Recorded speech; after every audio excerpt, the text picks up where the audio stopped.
Kaya magandang umaga mga kaibigan. Huwag niyong kakalimutan mag-subscribe Manoy Vlog, mag-like, share, ibahagi sa atin mga kababayan itong pag-update natin dito sa Manila Bay.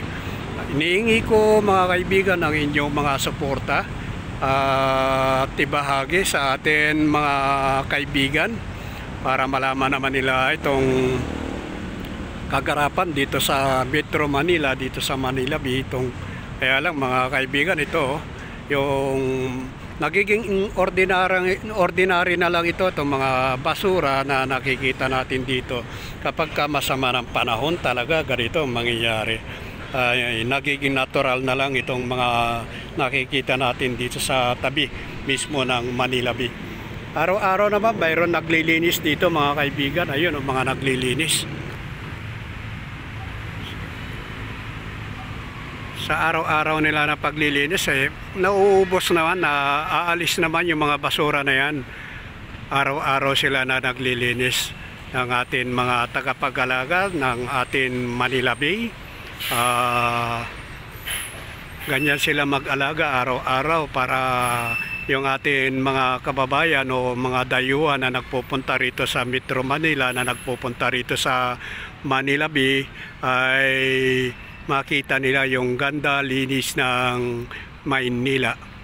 Kaya araw-araw na mayroon naglilis mga kababayan, huwag nyo lang po kakalimutan ibahagi sa atin mga kababayan. Mag-subscribe kayo sa akin channel Manoy Vlog. Maganda naman yung kalidad ng tubig, malinaw yung tubig. Nandito na yung mga ating mga kababayan naghahanap buhay na nag-iisda, naglalambat. Dito na sila sa area rito na nangingisda. At nandyan din sa laot yung mga barbs mga kaibigan. Ayan, dyan sila naka-standby yung mga barbs.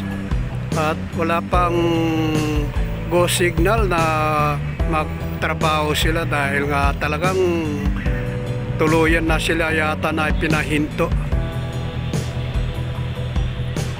Ayan ang ating mga kababayan na naghahanap buhay, yung mga bangka na maliliit dahil nga wala nang makuha sa laot na isda. Dito na sila sa tabi na nangingisda. Kahit pa paano mayroon naman silang nahuhuli na isda rito. Dito na yung mga isda, yung mga ibang isda na nandito na nagpermanente na rito. Pero dito sa area, yung sa kinaroroonan ng mga barbs, ay talagang wala nang isda sigurado dyan dahil nabulabog ng gusto dahil sa kanilang pagbuhukay ng buhangin sa area dyan. Malawak-lawak yung lugar na kanilang pinagkukuhanan ng buhangin hanggang Cavite ito mga kaibigan.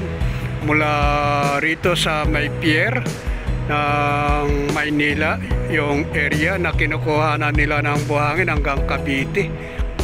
Kaya wala nang kaisda-isda rito sa lugar dito sa gitna. Dito na lang sila sa tabi, itong ating mga kababayan na naghahanap buhay, na nangunguha ng isda.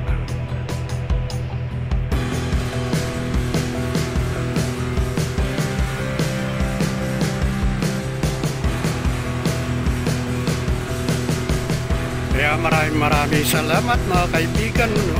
Ibahagi natin sa atin mga kababayan itong ating pag-update dito sa Manila Bay. At nagpapasalamat ako. Huwag niyong kakalimutan lang mag-subscribe, ibahagi, i-share natin sa atin mga taga-subaybay itong kaganapan dito sa Manila Bay para makita naman nila yung sitwasyon o kaganapan dito sa Manila Bay.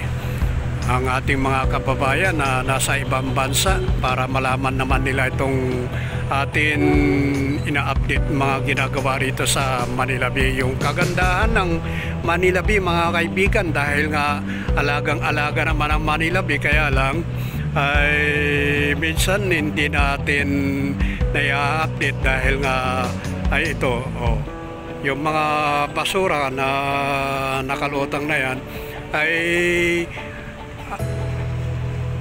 nagiging natural na lang ito sa Manila Bay talaga, mga kababayan, dahil nga alam natin na kapag masamang panahon ganito ang mangyayari talaga.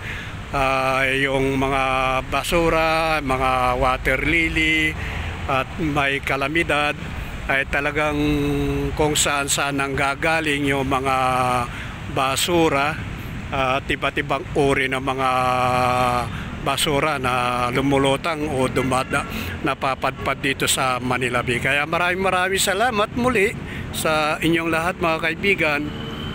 Huwag niyong kakalimutan mag-subscribe Manoy Vlog.